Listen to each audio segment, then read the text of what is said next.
አበባዬ ሶሎሞን ያለሽ እኔም ልበልሽ እናቴ ማርያም ግቢ ከቤቴ እኔም ልበልሽ ማርያም ግቢ ከቤቴ አሳድጎኝ ሳለ መላኩ መግቦ ተሸልመኝ ሳለ በስቶልሽ ተውቦ እጅግ በትሕትና ስላገለገልሽው እንደ ኪሩብ መልአክ ጌታን ተሸከምሽው። ነይ በደመና ነይ በደመና ነይ በደመና ነይ በደመና እመቤታችን ሪት ሕሊና እቴ ሙሽ ግንበት ዕለት ነው። አጋጣሚ ዕለቱም ደግሞ ዕርገት ነው። ንባብ አእምሮ ያላት የዳግማዊ አዳም ክርስቶስ መገኛ የሆነች ናትና እሷ ወይት ዘዳግም አዳም ገነትን ተመንፈስ ብሎ እንደጠቀሳት ሊቁ እመቤታችን በክብር ደምቃ የታየችበት ልብሳቸውን መጎናጸፊያቸውን እየወረወሩ እያስባረኩ የተቀበሉበት ዕለት ነው ማለት ነው። ይህንንም ቅዱስ ያሬድ አየት ይዛቲ እንተ ተወረድም ሰማይ ወብሬት ከመጽሐይ ብሎ ይናገራል። ይቺ ከሰማይ የምትወርድ የወረደች ይቺ ምን ያክል ያበራች እንደሆነች ብርሃኗ ራሱ ከፀሐይ 7 እጅ የሆነ ነው አይደለም? እሷ ወጻድቃን እኔ በመንግስት አቡሆሙ ይበርሁ ምስሌተ አይደለም ፀሐይ አይደለም እነሱ ይቅርና አይደለም እሷ ይቅርና ጻድቃን እንኳ በአባታቸው መንግስት በኋላ ንዋቤ ብሩካኑ ላቡ የተረሱ መንግስተ ሰማያት ዘድሉ ለክሙ ቅድመ የተፈጠረ ዓለም ባላቸው ጊዜ በቀኙ የሚቆሙት ጻድቃን እንኳ ከፀሐይ 7 እጅ ያበራሉ ማለት ነው። ያበራሉ እና እመቤታችንም ልክ በክብር ደምቃ የታየችበት የክብር ዕለት ነው ደብረ ምጥማቅ ማለት እና ሁላችንም ለእሷ በክብር እንደምንሰግድላት፣ እንደምናመሰግናት፣ እንደምንገዛላት እንኳን ሌላ እሷ ወይእቲ ባለ መድኃኒት እንተ ተቤዘወተነ ይላል።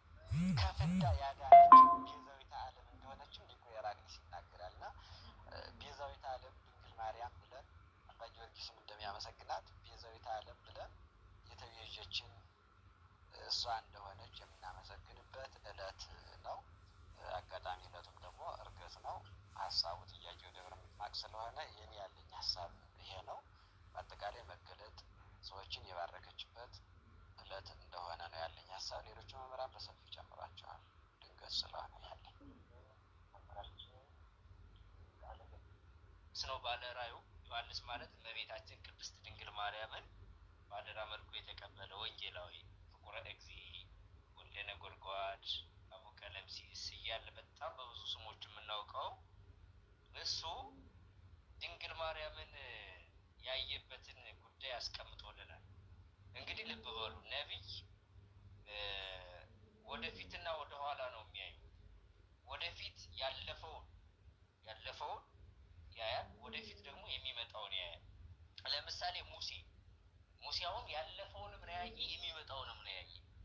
ያለፈውን እንዳየ ምን እናውቃለን? እግዚአብሔር በመጀመሪያ ሰማይና ምድር ፈጠረ ይላል ሙሴ። እግዚአብሔር በመጀመሪያ ሰማይና ምድር ሲፈጥር ሙሴ ነበረ? መልሱ እግዚአብሔር በመጀመሪያ ሰማይና ምድር ሲፈጥር ሙሴ ነበረ? እግዚአብሔር አልነበረም። አያቸው። ያልነበረበት ግን ተገልጾለት ወደ ኋላ ሄዶ እግዚአብሔር በመጀመሪያ ሰማይና ምድር ፈጠረ። ኦሪት ዘፍጥረት ምዕራፍ 1 ቁጥር 26 ላይ ወይቤ እግዚአብሔር ንግበር ሰብአ በአርአያነ ወበአምሳሊነ እግዚአብሔርም አለ ሰውን በመልካችን እንደ ምሳሌያችን እንፍጠር። በዚህ ሰዓት ሙሴ ነበረ? ሰውን በመልካችን እንደ ምሳሌያችን እንፍጠር ሰው ሲፈጠር ማለት አልነበረም። አዳም ሲስት አልነበረም። በኖህ ዘመን ሰዎች ሲጠፉ አልነበረም። ኖህ ሲድን አልነበረም። አብርሃም በነበረበት ዘመን አልነበረም። ይስሐቅ በነበረበት ዘመን አልነበረም። ግን የነዚህ ሁሉ ታሪክ ወደ ኋላ ሄዶ አስቡ።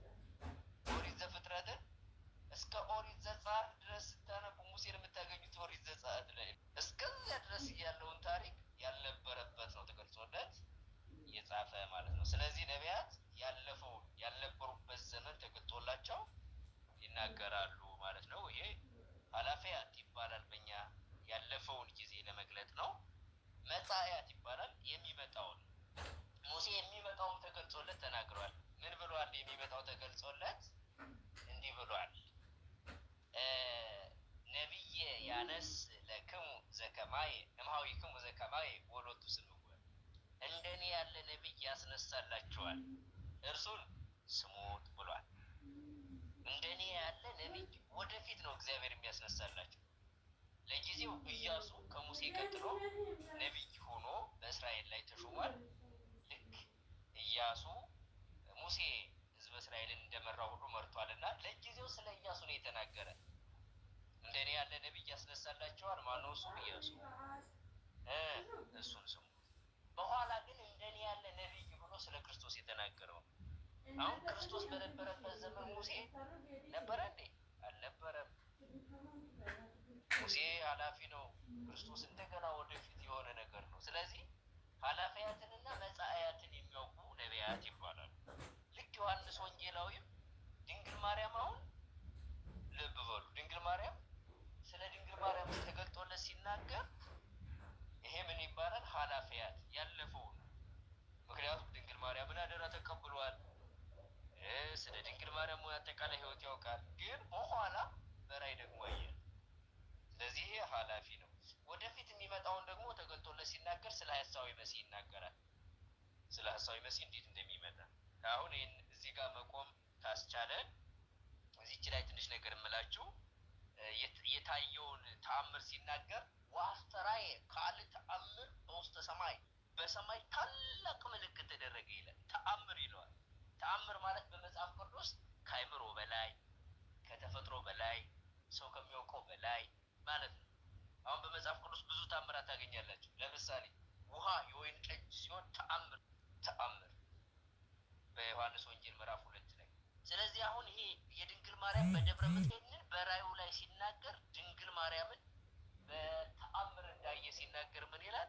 በሰማይ ታላቅ ምልክት ታየ፣ በሴት እንተ ትለብስ ፀሐይ፣ ፀሐይን የለበሰች ሴት ይላል።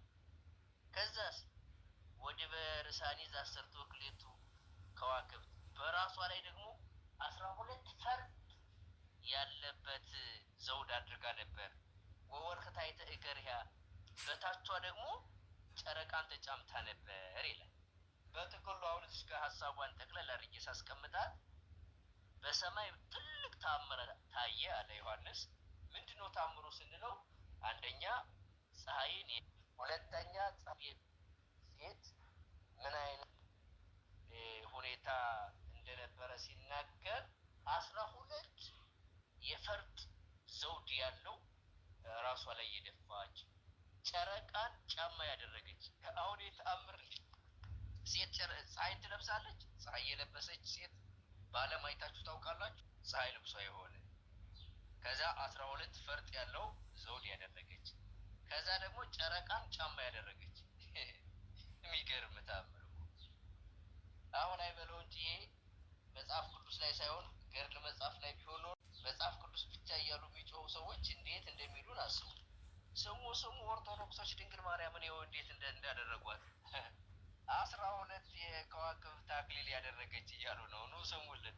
ፀሐይን የለበሰች እያሉ ነው። ጨረቃ ጫማ ያደረገች እያሉ ነው ብለው ይዘባበቱብን ነበረ።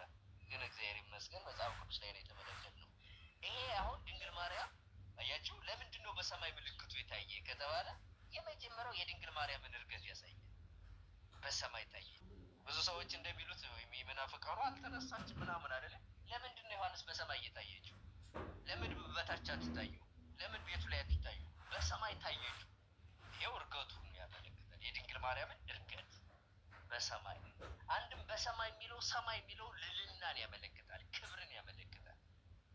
ክብር እግዚአብሔር በሰማይ ነው ስንል ልብ በሉ፣ በምድር የለም ማለት አይደለም። ወበእንተ እበይከ ትሜሰል በደመና፣ ስለ ልዕልናው ነው በሰማይ እንጂ እግዚአብሔርማ የሌለበት የለም። አንተ በምድር ወአንተ በባህር፣ አንተ በምድር ወአንተ ባህር ወአንተ በቀላያት፣ በሰማይ አለ፣ በምድርም አለ፣ በባህር ውስጥም አለ። ዳዊት እንደነገረን አይቲ ልጎይም ቅድመ ገጽከ አይቲ ሀውር መንፈስከ፣ ከፊት ወዴት እሄዳለሁ? ወደ ሰማይ በወጣም በዚያ አለ። እንደ ንስር ክንፍ ተሰጥቶኝ ደግሞ ጽንፍ እስከ ጽንፍ ብበርም በዚያ አለ። ወደ ጥልቁ በዛ ጋር አንተ የሌለህበት የለም ብሎ እንደተናገረ እግዚአብሔር በሁሉም ነው ያለው። ግን ስለ ልዕልናው ስለ ክብሩ በሰማይ የምትኖር እንለዋለን። በልዕልና የምትኖር ማለት ነው። ስለዚህ በሰማይ ታላቅ ምልክት ታየ ማለት የድንግል ማርያምን ከፍታ ልዕልና የሚያመለክት። ከዛ ያቺ ሴት ምን ለብሳለች ይላል? ፀሐይ ለብሳለች ይላል። ፀሐይ እንደየአገባቡ ይተረጎማል። እዚህ ጋር የሚያሳየው ፀሐይ ንጽህናዋን ያሳያል። ብዙ ጊዜ ጨለማ የኃጢአት፣ የድንቁርና፣ የክህደት ምሳሌ ነው። ያለማወቅ ማለት ነው። ልብ በሉ። ኃጢአት፣ ክህደት፣ ድንቁርና ሶስት ነገሮችን በስፋት ይታያል ማለት ነው። ብርሃን ደግሞ ምንን ያሳያል? ብርሃን እውቀትን፣ ብርሃን ሃይማኖትን፣ እምነትን ማለት ነው። ብርሃን ንጽህና።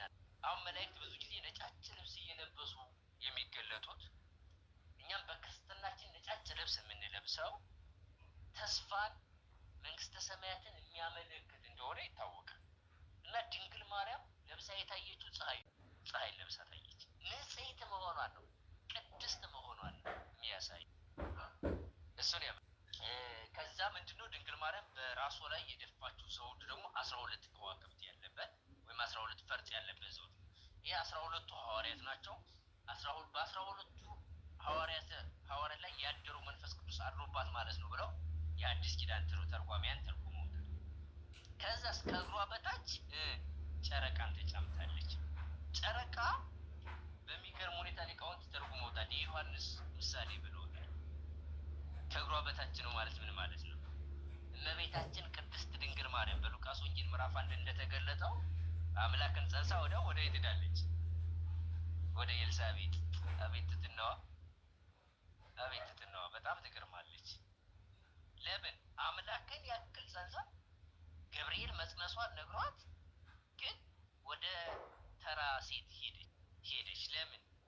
መልአኩ ኤልሳቤጥ ዘመድሽ እንኳን ጸንሳለች ብሏት ስለነበረ ጽንሱን ለመረዳት፣ ዘካርያስ ዲዳ ሆኖ ስለነበረ ዘካርያስንም ለመጠየቅ የመልአኩን ቃል አልቀበል ሲል እንግዲያስ ምልክት ንገረኝ ሲል ለምልክቱማ አንተ ዲዳ ትሆናለህ ተብሎ ስለነበረ ታሞ ስለነበረ እሱን ለመጠየቅ፣ መንፈስ ቅዱስ ባወቀ ግን ምስክርነትን ሶስት ለማድረግ ነው።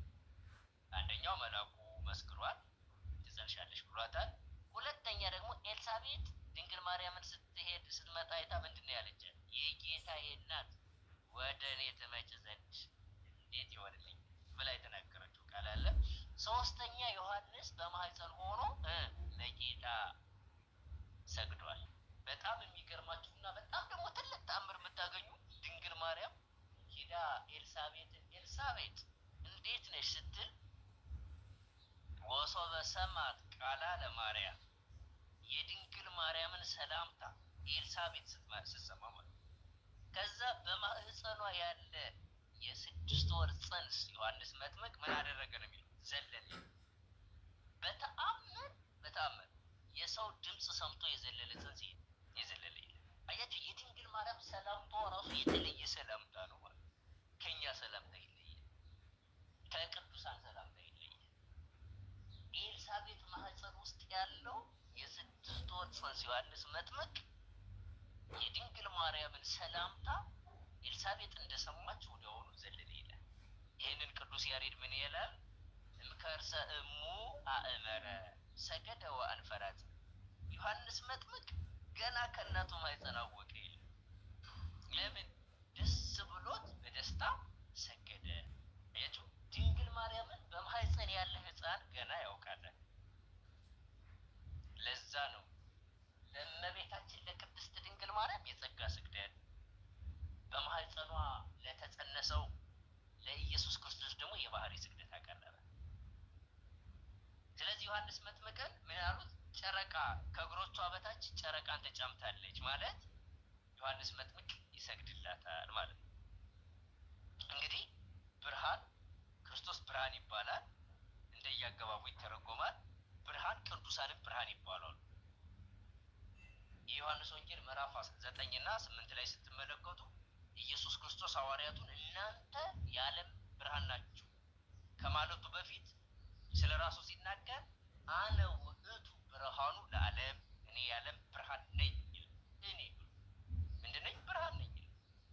ከዛ በማቴዎስ ወንጌል ምዕራፍ 5 ላይ ደግሞ አንተም ውእቱ ብርሃኑ ላይ እናንተ የዓለም ብርሃን ናችሁ። በጣም የሚገርማችሁ ለክርስቶስ የተጠቀምነውን ቃል ለቅዱሳን እንጠቀማለን።